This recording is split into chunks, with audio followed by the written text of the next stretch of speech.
Iyi ndege ubona ni F-15C Eagle, ni indege y'intambara mu bwoko bw'indege z'indwanyi karahabutaka z'ama fighter jets.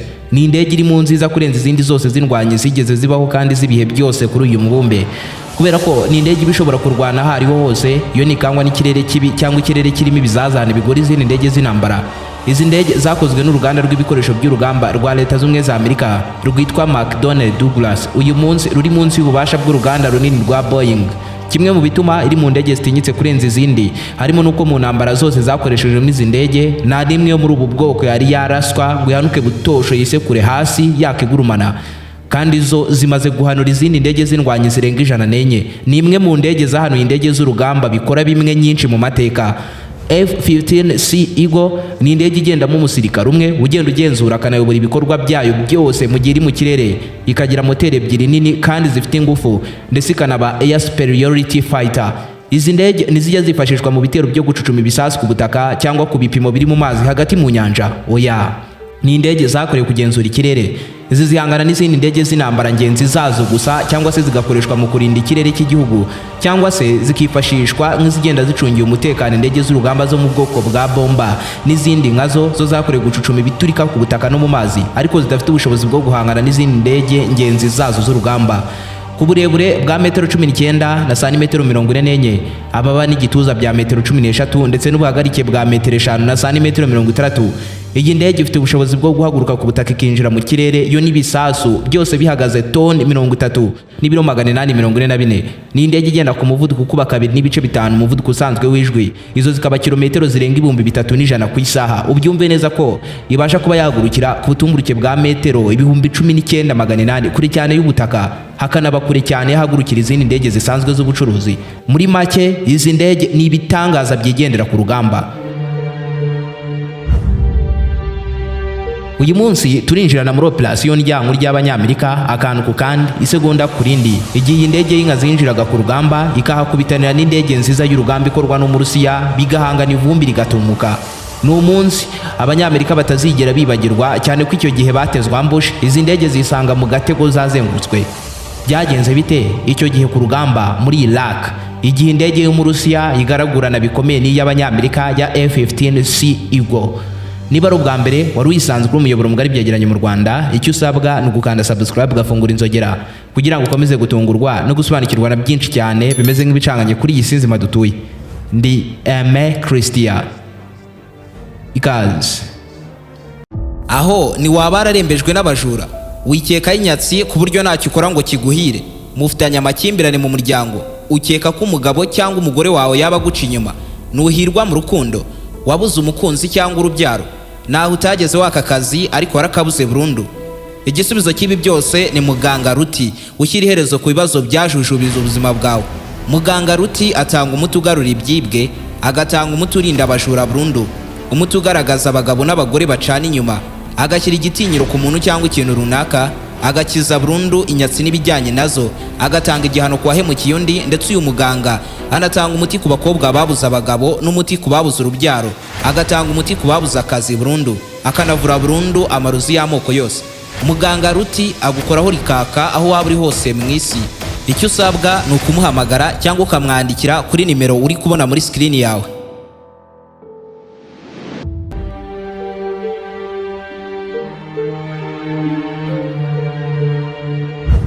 Mu gitondo ku tariki 19 z'ukwezi kwa mbere kw'igihumbi 1991, indege ebyiri zo mu bwoko bwa F-15C Eagle z'indwanyi karabutaka zari kuri misiyo ya escort zirindiye umutekano izindi ndege z'urugamba zo gucucuma ibisasu hasi ku butaka. Izi ndege zari ziri hejuru mu kirere cya Iraq mu bikorwa bya gisirikare byiswe Operation Desert Storm, igihe Leta z'Ubumwe za Amerika n'ibindi bihugu bibarizwa ku ruhande rwayo byatangizaga ibitero biremereye cyane ku gihugu cya Iraq. Icyo gihe cyari kiyobowe na Saddam Hussein wari waratangije intambara mu buryo bweruye ku gihugu cya Kuwait agamije kwigarura amavuta y'iki gihugu yose. Imwe muri izi ndege ebyiri za F-15C Eagle zari zinjiye mu kirere cya Iraq yarimo Captain Cesar Rico Rodriguez, mu gihe indege yindi yarimo umwunganizi we witwa Captain Craig Moore Underhill. Aba bombi bari mu ndege ebyiri zari zahawe misiyo yo guharurira inzira izindi ndege zigera kuri 36 z'urugamba zo mu bwoko bwa F-16 zo zari kuri misiyo yo guturitsa ibipimo bigiye bitandukanye bya gisirikare hafi y'umujyi wa Baghdad. Ni ukuvuga ngo izi ndege ebyiri za F-15C Eagle zari ziri kugenda zicungiye umutekano izi ndege zari zikoreye ibisasu kugira ngo zidahanurirwa mu kirere n'intwaro z'ubwirinzi cyangwa se zikaba zagabwaho ibitero biremereye n'izindi ndege z'indwanyi karabutaka. Zimwe mu ndege za F-16 zari zikoreye ibisasu zatangiye kubirasa ku butaka ahari intwaro z'ubwirinzi, ku bubiko bw'intwaro z'igisirikare cy'igihugu, ku bikorwa remezo by'itumanaho n'ahandi henshi hagiye hatandukanye mu kwangiza byo gushyira hasi igisirikare cy'iki gihugu. Ahenshi izi ndege zarimo zihaturitsa biremereye, gusa ariko banakekaga ko hasi ku butaka hafi aho haba hari intwaro zirinda ikirere, ariyo mpamvu muri uku kurasa ibiturika ku butaka izi ndege icyarimwe zanarasaga za flares zo guhumya radari z'intwaro zirinda ikirere no kuyobya misile z'imigi zaziraswaho. Gusa igisirikare cya Iraq aho gukoresha intwaro zirinda ikirere mu kwitambika ibyo bitero byose, bahise bahagurutsa indege nke nziza z'urugamba za mbere nziza kurusha izindi zose bari bafite mu bubiko bw'intwaro zabo. Izo zikaba MiG-29 Falcon. Ibaze kohereza indege nke ngo zitambike indege zigera kuri 36 za F-16 zikoreye ibisasu biremereye cyane n'izindi ebyiri z'indwanyi karabutaka za F-15C Eagle. Ni nko kumena litiro y'amazi mu nkongi y'umuriro iri kwaka igurumana. Gusa izi ndege z'abanya-Iraq zagumye kugurukira mu ntera ya kure uturutse ku ndege z'abanyamerika mu kwirinda ko zahita ziraswa ko kanya rugikubita, ndetse no kubanza kubona neza ahari icyuho muri izo ndege za Leta z'Ubumwe za Amerika zari zigabye igitero ngo babone aho bamenera. Nibwo hasi ku biriniro by'igisirikare cya Iraq ahatangirwa amategeko yose y'urugamba kuri command center babwiye abasirikare b'abanya-Iraq bari batwaye indege za MiG-29 ko mu kirere harimo indege ebyiri ziri kugenda ukwazo byoroshye kwitambika za F-15C Eagle. Maze abanya-Iraq bahita bakatisha indege zabo bazerekeza ahari F-15C ngo bazitambike zisubizwe inyuma cyangwa se bazihanurire mu kirere. Mu ndege F-15C Eagle y'abanyamerika, Captain Rico yakira ubutumwa buturutse kuri EWACS. Ubundi EWACS bihagararira Early Warning and Control System, aba ari radari igendanwa ahanini ikunze gushyirwa ku ndege zitwa E3 Sentinel. Iyi radari igenda ihiga mu kirere no ku butaka ndetse no mu mazi mu magana y'ibirometero byinshi ahayizengurutse, ikaba yamenya ko hafi aho mu ntera runaka hari indege y'intambara, amato cyangwa indi ntwaro y'ubwirinzi, ikabimenya mbere y'uko indege zindi z'urugamba ziri mu kirere zibimenya. Iyi ndege ibikoranye n'iyi radari rero akenshi ikoreshwa mu bitero biremereye aho igenda hagati y'izindi ndege z'intambara, habaho ikibazo ikaba yatanga umuburo hakiri kare ku bapilote bakaba bahunga cyangwa se bakaba bakwitegura kurwana n'ikibaziye bakabyitegura hakiri kare. Hagati ariko hari ubwabo ufite mudasobwa ukoresha maze igashyuha byo kwatura nk'ipasi, ndetse birashoboka ko gukoresha mudasobwa wumva bikuvuna umugongo bitewe n'aho iteretse. Ibi byose birabangamye cyane, ariko nibikiri ikibazo kundi kuko muri Prime Core Electronics twabatekerejeho tubazana stand nziza z'imashini zigezweho kandi za gisirimu. Dufite laptop stand ziba zikoranye na fan ifasha mu kugabanya no kurinda ko imashini yawe yashyuha mu gihe uri kuyikoresha.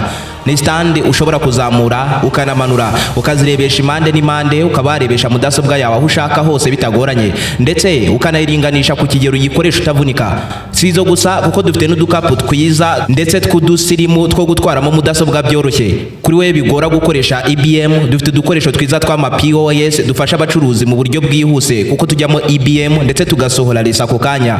Ni henshi muri uru Rwanda ushobora kugurira mudasobwa, ariko muri Prime Core Electronics kuduhitamo ntabwo ari imashini gusa ubuguze, ahubwo bunasenya umubano wawe n'abatekinisi. Dufite imashini z'ubwoko bwose, ubyumve neza ko nta mashini waburira iwacu kubera ko twabaye ubukombe mu kugira imashini nziza kandi zifite ingufu ziremereye cyane, zimwe z'ama gaming kugeza ku mashini ntoya z'abanyeshuri ndetse n'izindi zoroheje zo gukoresha mu mirimo igiye itandukanye. Ntabwo ariho honyine muri uru Rwanda hari ama desktop, ariko niho honyine uzasanga y'ubwoko bwose ndetse ku giciro gitoya. Ubyumve neza ko dufite na za monitor zimwe nziza z'ama curved angle zigezweho ndetse n'ama accessoires z'ibyo byose nk'ama keyboard, za suri nziza zigezweho, za printer, headphones za gisirimu n'ibindi byinshi. Wowe gusa dusanga aho dukorera ni mu mujyi wa Kigali Downtown mu nyubako ya Town Center Building TCB munsi yo kwa Makuza. Ushobora kuduhamagara cyangwa ukatwandikira kuri nimero uri kubona muri screen yawe. Indege rero yari mi radar harimo umugabo witwa Mark White. Uyu rero yahise abona mbere ko indege zabo za F-15C Eagle zazoye n'indege z'umwanzi, maze ahita atanga umuburo ku bapilote babo ba F-15C Eagle anabarangira amerekeza izo ndege zirimo n'intera ziherereyemo uturutse aho bari. Ako kanya ariko na mugenzi we mu ndege za F-15C Eagle bahise bakata ngo bahangane n'indege z'abanya-Iraq ngo zitabangamira ibitero by'izindi ndege z'ama F-16 zigera kuri 36. Ako kanya zikireba mu byerekezo birimo indege z'abanya-Iraq bahise banazibona kuri radari mwimbere mu ndege. Indege z'abanya-Iraq zahise zigaragara kuri RWR, Radar Warning Receiver, radari ibikoranye n'indege z'abanyamerika zirwana by'inkundura mu kirere ifasha mu kubwira abapilote ko indege ishobora kugaragara kuri radari z'umwanzi by'ako kanya bitewe n'aho iri kugurukira. F-15 zahise zitangira kwipanga ngo zihangane n'umwanzi by'inkundura. Izi ndege ebyiri z'abanyamerika zari zigiye guhangana bikomeye n'izindi ndege ebyiri zikorwa n'Umurusiya, zombi zo mu kiragano cya 4 kandi zose zararebanaga ziri gusatirana ku muvuduko kuba kabiri umuvuduko usanzwe w'ijwi. Liko mu ndege F-15C yahise atangira gutegura misile bigishyushye, gusa abanya-Iraq bari bafite undi mupangu. Abanya-Iraq bahise bamanura indege hasi hafi y'ubutaka ngo abanyamerika bahite bazibura kuri radari. Gusa ibyo ntibyakoze kuko Liko mwimbere mu ndege yari akiri kuzibona imbere ye kuri radari. Abanya-Iraq bakiri kwikatisha mu kirere hafi y'ubutaka, Liko yahise ashyira mu gipimo imwe muri izo ndege zabo ngo ayituritse. Mu ndege ya MiG-29 y'abanya-Iraq hahise haka agatara k'umuburo kerekana ko indege ishyizwe mu gipimo, gusa ariko umupilote wayo aratuza n'iyapanika. Abanya-Iraq bari bafite undi mupangu, bahise batwara indege mu buryo bwa perpendicular, aho indege iguruka imeze nk'ihagaze iraramye ireba hejuru mu kirere, moteri zireba hasi. Ibyo ako kanya byahise bitumiza indege zihita zibura kuri radari z'indege z'abanyamerika. Liko yahise atangira gukeka uruntu ko hari ibyo abanya-Iraq baba bari gutegura. Indege z'abanya-Iraq zahise zongera zigaragara kuri radari muri kilometero 15 uturutse aho indege z'abanyamerika zari ziri. Liko yarongeye afata ku mbarutso yitegura kurasa, ariko niyarasa kubera ko ubaze igihe misile yari kuvira ku ndege ikitegura kugenda maze ikagenda ikarinda igera kuri izo ndege. Yarabizi ko n'ubundi abanya-Iraq barahita bazikwepa bagahita bongera bakabura kuri radari. Neza ni nako byahise bigenda. Indege MiG-29 zahise zongera zirabura kuri radari z'abanyamerika, zakomeje zigaragara zongera zibura zimeze nk'iziri gukina na radari z'abanyamerika mu buryo bwuzuye. Gusa ariko byose zikabikorera mu ntera abanyamerika batabasha kurasamo misile uko biboneye. Gusa ariko abanyamerika bari kuzikurikira. Muri uko guhigana izi ndege zaragurutse zirenga ikirere. Ya ndege ibihetse IWACS ifite ubushobozi bwo kugenzura, maze Mark White izi ndege zihereza indi IWACS controller yifite ubushobozi bwo kugenzura aho bari. Ubwo indege z'abanyamerika zari zikurikiye izi z'abanya-Iraq bashidutse mu ndege hari kwakamo amatara y'umuburo ko munsi y'ikirere barimo hari intwaro z'ubwirinzi, kandi koko munsi aho bari hari hateretse intwaro nyinshi za S-125 Never Surface to Air Missile. Indege z'abanya-Iraq zari zibataye mu gatego bigishyushye. Liko Rodriguez mu kwitegereza neza inyuma yabonye indege bari kurinda za F-16 zikiri kurekura umuriro w'ibiturika. Akazi katararangira, bivuze ngo gukata kw'izi ndege za F-15 byari gutuma izi ntwaro zita zihanura indege z'ama F-16 zari ziri kugaba ibitero hasi ku butaka. Liko na mugenzi we bahisemo guca hejuru y'izo ntwaro z'ubwirinzi, ariko bazamura indege ku butumburuke bwo hejuru kure cyane y'ubutaka. Ariko n'ubundi izo ntwaro z'ubwirinzi zari zihari ngo ziyobye byo gutinza izo ndege za F-15C Eagle kugira ngo abanya-Iraq babone uko barasa byo guhanura zimwe z'ama F-16 zari ziri gucucuma imvura y'ibiturika ku butaka bwa Iraq. Abanyamerika bakiri muri ayo, indi ndege ya MiG-29 yaje basatira iturutse mu cyerekezo cy'ubumoso. Iyo ndege yari yanakuyeho radari kugira ngo abanyamerika badahita bayibona ikiri kure. Nubwo Mark White mu ndege ya IWACS atarakiri kugenzura indege kuri radari, yakomeje kuzikurikiranira kure, ariko akabona hari indege iri kuzigana aho indege zabo ziri iziturutse mu ruhande aho zitayibona. Mu kubibona we akajya yibaza impamvu indege zabo z'abanyamerika zitari kuyirasa ikiri kure. Atangira gutekereza ko haba harimo ikibazo, gusa ntiyahita abwira bari mu ndege kugira ngo atabaderanja. Indege yaraje irabasatira, akajya abona abari mu ndege bameze nk'abatayibonye, irazigera muri kilometero 12 batarayibona. Yahise abona ko ari ikibazo, ataburira abari mu ndege za F-15C Eagle ababwira ko hari indege iri kubazira, ababwira naho iherereye bwangu. Ako kanya Liko yahise ahindukiza indege, anayikuraho zimwe muri tanka amavuta yari yashizemo, azikuriraho mu kirere kugira ngo uburemere bw'indege bugabanuke ibashe kwihuta byo ku rwego rwo hejuru. Indege yahise ayirebesha ku ruhande rw'ibumoso, ayiteganyisha na ya ndege y'umwanzi iri kubazira. Yahise anayibona kuri radari ye. Ako kanya abona iri muri kilometero 9 kure ye, ahantu heza kuri we ho kuba yarasa misile indege akayihamya byo kuyishwanyaguza. mu ndege ya MiG-29 umunya-Iraq yari yakuyeho radari ye ataramenya neza ko umunyamerika bari kurebana. Nawe yashyizeho radari ikijyaho ahita abona ko hari umunyamerika benda guhura. Ubu noneho bose barimo barebana imbere yabo. Riko yahise atangira gushyira mu gipimo iyo ndege, ariko ntiyahita arasa kubera ko amategeko avuga ko mu gihe nk'iki cy'intambara umupilote utwaye indege y'indwanyikarahabutaka kuba yabona igipimo kigaragaye mu buryo butunguranye kikagaragara muri kilometero ziri munsi y'10 aba ari ngombwa kubanza kukibonesha amaso, kuko amahirwe menshi byarashobokaga ko yaba ari indi ndege yabo ya Narrator bari kumwe kuri misiyo akaba yarasa mugenzi we atabizi. Muri ako kanya indege MiG-29 y'umunya-Iraq yahise ishyira mu gipimo indege yariko ngo imurase. Riko aho yarari yahise abibona imbere ye mu ndege ko yatangiye kugerwa amajanja. Yahise acurika indege bwangu bigishyushye ahita yimanura hasi hafi y'ubutaka, anarekura ibiflares byinshi byo kurangaza radari ngo kumuhamya misile bize kugorana. Gusa ariko indege mwimbere yakomeje gusona itanga umuburo mu buryo bukomeye kugiye kuraswa, ariko indege ye ayimanura hasi ku muvuduko ku rwego rwo hejuru igenda ku muvuduko nk'uwijwi. Muri uko kuyimanura Riko yamanutse araranganya amaso mu kirere areba ko indege y'umwanzi yaba itamukurikiye. Ni mu gihe mugenzi we Mol mu ndege yari arimo yatangiye gufata ku mbarutso yitegura kurasa indege y'umwanzi mu gihe ugiye kuri Riko. Yari ategereje itegeko gusa kuva kuri AWACS ngo arase. Mu kanya nk'ako guhumbya bamuhaye go ahead ahita arasa misile iva ku ndege yaka umuriro igurumana. Riko aho yari ari mu ndege ariko imanura hafi y'ubutaka yabonye mu kirere misile yafatiyeho imuca hejuru irakomeza, ayikurikiza amaso ahita abona ya ndege y'umwanzi nayo yacuramye iri kumukurikira yitegura kumurasa. Kubw'amahirwe ya misile yahise isekura ku kizuru cy'iyo ndege ya MiG-29 yarangaye ihita iturika irashwanyuka irakiragurumana ihanuka hasi yabaye injyamani. Riko yahise yiruhutsa, hari habuze gato ngo bamutemo. Yahise yongera agarura indege hejuru mu kirere sasa.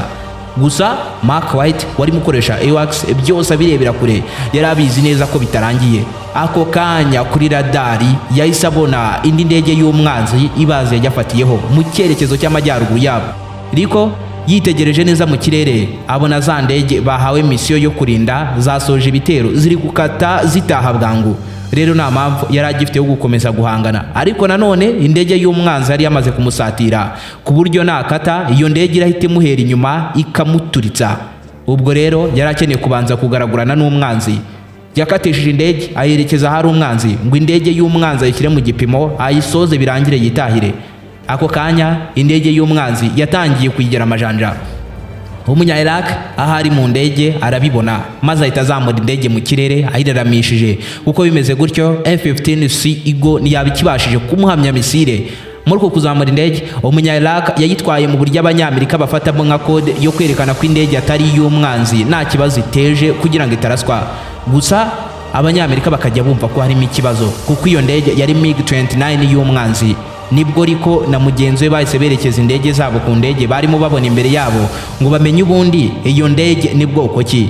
Riko yatwariye indege hafi y'ubutaka ngo atagaragara kuri radari, maze ageze munsi y'iyo ndege neza ari gukeka ko ari iy'umwanzi. Indege ye ahita yongera arayiraramisha mu kirere izamuka ibicu, moteri zireba hasi. Yazamutse mu kirere indege ari kugenda yegera ariko nayisobanukirwe neza. Yakomeje kuzamuka mpaka neza ahingutse kuri iyo ndege. Akiyibona yegereye yahise abona umusirikare uyirimo yambaye imyenda itukura kandi yambarwa n'igisirikare cya Iraq, anabona idarapo rya Iraq inyuma ku murizo w'indege. Yahise akata indege ngo akurikire umwanzi. Umunya-Iraq nawe indege arayizinga ngo bahangane. Ubundi ibi nibyo byitwa Dogfight. Indege ebyiri zindwanye zigahanganira mu kirere hasi hejuru ibisimba bigataruka. Indege batangiye kuzicurika bazicurukura buri wese ahiga undi ariko anakwepa. Muri iryo hangana babuze uko bashyirana mu bipimo ngo barasane by'inkundura. Indege MiG-29 y'umunya-Iraq yabaye nk'ihunga. Riko arayikurikira ihita imanuka hasi ku butaka ku butumburuke buto iragenda isatira umucanga w'ubutayu yenda gukora hasi kugira ngo ubone uko ikwepa. Riko abibonye arayikurikira ngo itamuturuka munsi ikamurasa. Ubwo ibyo byose byabaga Mol mugenzi we ariko byose yabireberaga ku ruhande abona we gushyira mu gipimo umwanzi byamworohera.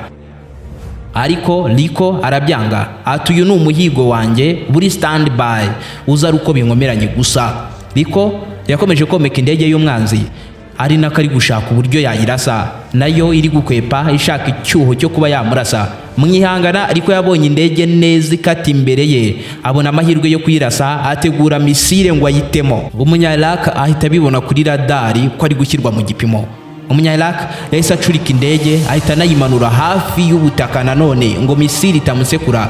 Indege ayimanura hasi cyane, ariko abaretse gukurura imbarutso asa nk'usigaye inyuma, kuko yabonaga Umunya-Iraq ari gusatira ubutayu cyane kugira ngo akwepe misile yari igiye kumuraswaho. Maze ageze hafi y'ubutaka, Umunya-Iraq indege itangira kumujabuka kubera yuko yari yayegereje ubutaka ku rwego rukabije. Atangira kurwana nayo ngo ayigarure mu kirere, ariko birangira mujabuka. Indege yayisekuye ku musozi hagati mu butayu. MiG-29 Falcon ihita iturika irashwanyuka, irakiragurumana, iramanyagurika bikomeye, n'Umunya-Iraq wari uyitwaye ntiyabasha kurokoka. Ariko byose abireba yumvise yishimye kuko yari atsinze urugamba. Mal mugenzi we nawe yari hafi aho, byose abireba. Uyu musirikare Cesar Rico Rodriguez mu rugamba yarwanye yabashije guhanura indege z'umwanzi zigera muri 3, bimugira umwe mu basirikare bahanuye indege nyinshi nyuma y'intambara yo muri Vietnam. Ni naho nsoreje ibyo nari nabateguriye. Duhurire mu bindi bikurikira. Niba ari ubwa mbere wari wisanzwe uri umuyoboro mugari w'ibyegeranyo mu Rwanda, icyo usabwa ni ugukanda subscribe, ugafungura inzogera kugira ngo ukomeze gutungurwa no gusobanukirwa na byinshi cyane bimeze nk'ibicanganye kuri iyi si nzima dutuye. Ndi Aime Christian. Naho ubutaha.